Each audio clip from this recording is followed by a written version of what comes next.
جب ہلاکو نے 656 ہجری میں بغداد کو تباہ کیا تھا، پتہ ہے کتنے آدمی قتل کیے تھے؟ 15 لاکھ آدمی، 15 لاکھ آدمی، کئی دن ان کا قتل عام ہوتا رہا۔ 20 لاکھ کی آبادی تھی، 5 لاکھ کیسے نکل گئے، بچ گئے یا اس نے خود چھوڑ دیے؟ 15 لاکھ آدمی ذبح کیے اس نے۔ اور اس کے پیچھے بے شمار جو چل رہی تھی نافرمانی، اس میں ایک بڑی نافرمانی فرقہ واریت تھی، اور شیعہ سنی فساد اور شافعی حنفی فساد، مالکی حنبلی فساد۔ اب تو چونکہ اللہ نے ایسے بلاک بنا دیے کہ جو شوافع ہیں ان کا بلاک الگ ہو گیا، احناف کا بلاک الگ ہو گیا، حنبلیوں کا الگ ہو گیا، مالکی افریقہ میں چلے گئے، حنفی وسط ایشیا میں آ گئے، شافعی مشرق بعید میں چلے گئے، حنبلی بلاد عرب میں چلے گئے، تو ان کی آپس میں کوئی وہ پھینک سینگ نہیں پھنستے ہیں۔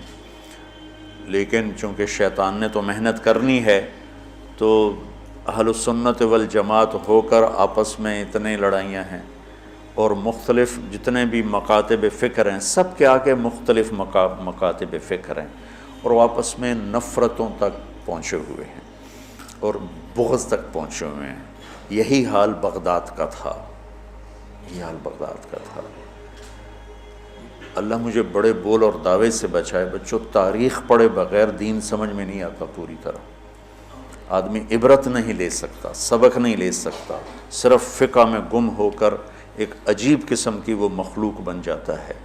پورا قرآن سامنے ہو، پوری نبی کی سیرت سامنے ہو، تاریخ سامنے ہو، تو فیصلہ کرنا آسان ہوتا ہے۔ بغداد کو تحت کر دیا ہلاکو خان نے، کہ اس کے پیچھے بڑا سبب یہ آپس کے روزانہ مناظرے ہوتے تھے۔ 317 ہجری میں، 317 یعنی ابھی خیر القرون ختم ہوا ہی تھا، بغداد میں حنبلی اور غیر حنبلی مناظرے میں اس قدر فساد ہوا کہ سینکڑوں آدمی قتل ہو گئے، ایک دوسرے کی جان کے ایسے درپے ہوئے۔ دونوں طرف سے اہل سنت ہیں، لیکن ایک دوسرے کی گردنیں اڑا دی، اور یہ عام ہونے لگا۔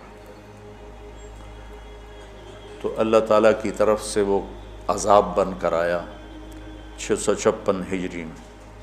اس نے سارے بغداد کی اینٹ سے اینٹ بجا دی، اور ساری کتابیں اٹھا کے دریائے دجلہ میں ڈال دی۔ دریائے دجلہ کا پانی 1 مہینے سیاہ ہو کے بہتا رہا، اتنی کتابیں اس نے ڈال دی۔ اور اللہ نے ایسا رعب ڈال دیا مسلمانوں پر کہ 40 آدمی کھڑے ہوئے ہیں، اور ایک تاتاری مغل کہتا ہے سارے یہیں کھڑے رہو، میں تلوار لے کے آ کے تمہیں قتل کرتا ہوں۔ اس کے ہاتھ میں تلوار بھی نہیں ہے، وہ تلوار لینے جاتا ہے، وہ 40 وہیں کھڑے ہوئے ہیں، بھاگتے بھی نہیں ہیں، واپس آ کر 40 کی گردن اڑاتا ہے۔ میں مستند کتابوں سے البدایہ سے آپ کو بتا رہا ہوں۔ اللہ کے نبی نے 4 دعائیں مانگی، مسجد اجابہ، اب وہ حرم میں شامل ہو گئی، توڑ دیا اس کو۔ مدینہ میں، یا اللہ میری امت پہ تیرا ایسا عذاب نہ آئے جو انہیں ختم کر دے۔ اللہ نے کہا قبول ہے۔ یا اللہ ان پر کوئی زمینی ایسا عذاب نہ آئے جو انہیں ختم کر دے۔ اللہ نے فرمایا قبول ہے۔ یا اللہ ان پر کوئی دشمن ایسا نہ آئے جو انہیں مٹا دے۔ اللہ نے فرمایا قبول ہے۔ یا اللہ ان میں آپس میں اختلاف نہ ہو۔ تو اللہ نے فرمایا نہیں میرے محبوب، یہ قبول نہیں، اختلاف ہوگا۔ یہ پیپر ہو رہا ہے، امتحان ہے، امتحان میں ہم دیکھیں گے کون حدود پہ قائم رہتا ہے، کون حدود کو پار کرتا ہے۔ تو اختلاف اس کائنات کی لازمی چیز ہے، مذہب کے نام پر بھی ہوگا، سیاست کے نام پر بھی ہوگا، اور چھوٹی چھوٹی باتوں پر ہوگا، اور صحیح نیت کے ساتھ بھی ہوگا اور فساد کی نیت کے ساتھ بھی ہوگا۔ تو جب میرا اللہ کہہ رہا ہے اختلاف ہوگا، پھر کہہ رہا ولا تفرقوا، دیکھو تم اختلاف کرو لیکن فرقہ واریت کا شکار نہ ہو۔ کتابیں تاریخ کی بہت ہیں، اور یقیناً تاریخ کی روایت کا معیار قرآن و سنت سے کے برابر نہیں ہو سکتا ہے۔ تاریخ کچھ کہے اور حدیث کچھ کہے، قرآن کچھ کہے، تو تاریخ کو چھوڑ دیا جائے گا۔ صحابہ کی آپس کی لڑائیوں کا معیار تاریخ نہیں ہے، قرآن ہے اور حدیث ہے۔ وہ انسان تھے، بشر تھے، ان سے خطائیں ہوئیں، لیکن میرے اللہ نے کہا کُلًا وعد اللہ الحسنیٰ، میرے نبی میرا وعدہ ہے تیرا ہر صحابی جنت میں جائے گا۔ بس اس کے بعد ہماری زبانیں بند ہو جانی چاہیے۔ جن کو اللہ نے معاف کر دیا ہو، ہم ان پر زبان کھولیں گے تو ہلاک ہو جائیں گے، تباہ ہو جائیں گے۔ تو بچوں آپ کو نصیحت کرتا ہوں، اور جو سن رہے ہیں، مسلمان بن کے چلو، اللہ کے واسطے فرقہ واریت کی لعنت سے نکلو نکلو نکلو، یہ ختم نہیں ہو سکتے۔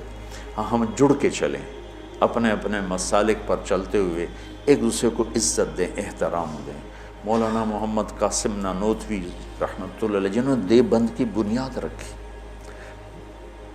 بہت بڑے مناظر تھے بر صغیر کے، ساری زندگی کسی مسلمان فرقے سے مناظرہ نہیں کی، ساری زندگی۔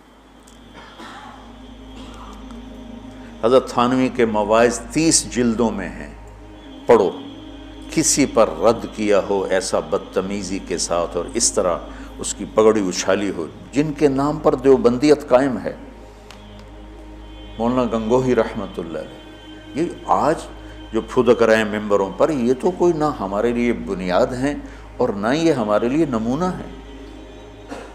3 آدمی بنیادی ہستی رکھ، ایک حضرت تھانوی، ایک حضرت گنگوہی، ایک حضرت نانوتوی، یہ 3 آدمی پلر ہیں دیوبندیت کے۔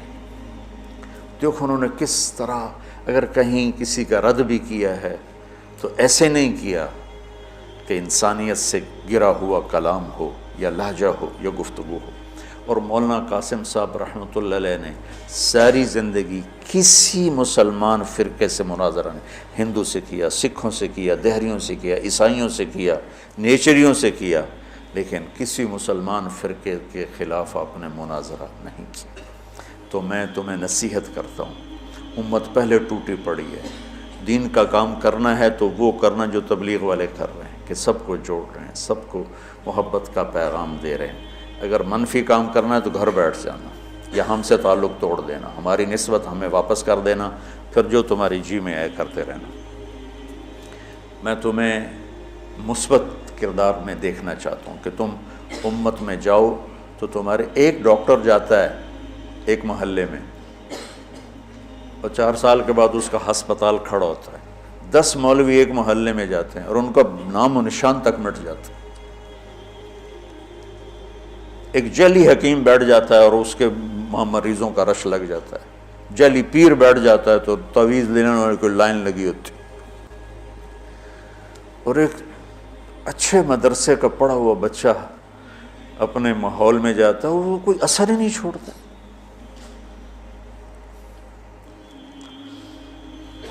تو بچوں، تھوڑی سی زندگی ہے، نفرتیں نہ پالو، بغض نہ پالو، حقارتیں نہ پالو،